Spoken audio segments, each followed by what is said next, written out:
बिस्मिल्लाहिर्रहमानिर्रहीम।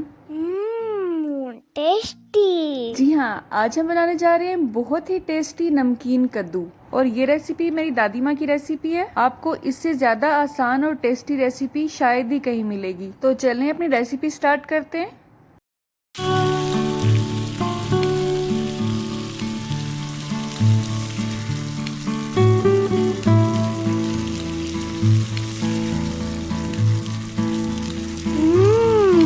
टेस्टी। मैंने 1 किलो कद्दू लिए और उनको छील लिया है। छीलने के बाद उनको छोटे छोटे पीसीस में काट लिया है। बस जादू यहीं तक था, बाकी काम हमें खुद ही करना पड़ेगा।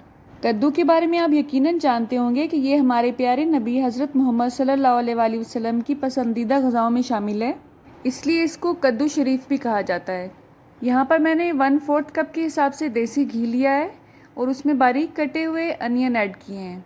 और प्याज मैंने यहाँ पे 1 से 2 दरमियाने साइज़ के लिए हैं। अब ना तो हमने इनको ब्राउन करना है और ना ही नरम करना है। इसमें डायरेक्ट ही जो कद्दू हमने काटे हैं वो डाल देने हैं। इसमें हम बहुत ही कम मसाला जात ऐड करेंगे।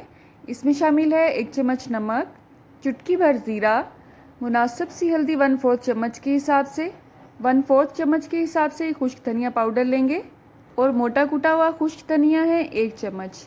ये तमाम अज्जा हम कद्दू में ऐड कर देंगे। अगर आप कद्दू की सब्ज़ी की फ़वाइद जानना चाहते हैं तो आप गूगल पे सर्च करें, आपको इतनी इन्फॉर्मेशन मिलेंगी कि आपसे संभाली नहीं जाएंगी। इसमें विटामिन ए, बी और सी वाफर मिकदार में पाई जाती है। ये मैदे और जिगर की गर्मी को बहुत हद तक ख़त्म करता है। जिन लोगों को नींद नहीं आती है वो इसे इस्तेमाल करें, इंशाल्लाह बहुत अच्छी नींद आएगी उन्हें। और जिन लोगों को कॉन्स्टिपेशन या कब्ज़ का इश्यू होता है वो इसे इस्तेमाल करें, इससे बहुत फ़र्क पड़ेगा उन्हें इंशाल्लाह। अगर आप निहार मुँह इसका जूस पीते हैं तो मैदे की तेज़ाबियत के लिए वो बहुत ही फ़ायदेमंद होता है। अपनी दादी माँ की रेसिपी में थोड़ी सी एडिशन की है और 1/4 चम्मच के हिसाब से मैंने इसमें लहसुन पाउडर ऐड किया है। अब चूल्हे की आंच को आपने इंतहाई स्लो कर देना है और इसको कवर कर देना है। हमने इसमें मामूली सा भी पानी ऐड नहीं किया है। ये अपने ही दम पर पकेंगे और अपने ही पानी में बनेंगे और बहुत ही अच्छे बनेंगे इंशाल्लाह। आपने इसमें 2 से 3 मिनट के बाद चम्मच हिलाते जाना है ताकि ये नीचे से जल ना जाए। हमने एक मसाले के अलावा तमाम मसाले इसमें ऐड कर दिए हैं और वो मसाला कौन सा है वो अभी आपको पता चल जाएगा। बस इसी तरह से 1 से 2 मिनट के बाद इसमें चम्मच हिलाते जाएं और इसे कवर करते जाएं। और जिस पॉइंट पे आपको लगे कि ये मुकम्मल तौर पर गल चुके हैं, उस पॉइंट पर आपने वो आखिरी मसाला ऐड करना है और वो मसाला है काली मिर्च का पाउडर। मैंने यहाँ पे 1 चम्मच के हिसाब से डाला है। अगर आप इसे थोड़ा सा ज़्यादा स्पाइसी खाना चाहते हैं तो 1.5 चम्मच ऐड कर सकते हैं। अब हम इसे तब तक भूनेंगे जब तक ये अपना घी अलग नहीं कर लेता है।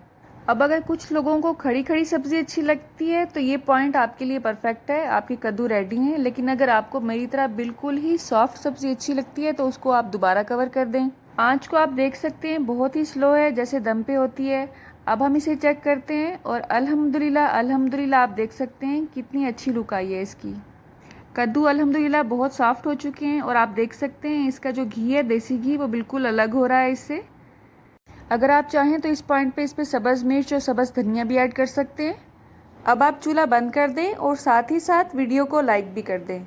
कद्दू की तासीर ठंडी होती है, इसलिए इसे गर्मियों में तो ज़रूर इस्तेमाल करना चाहिए।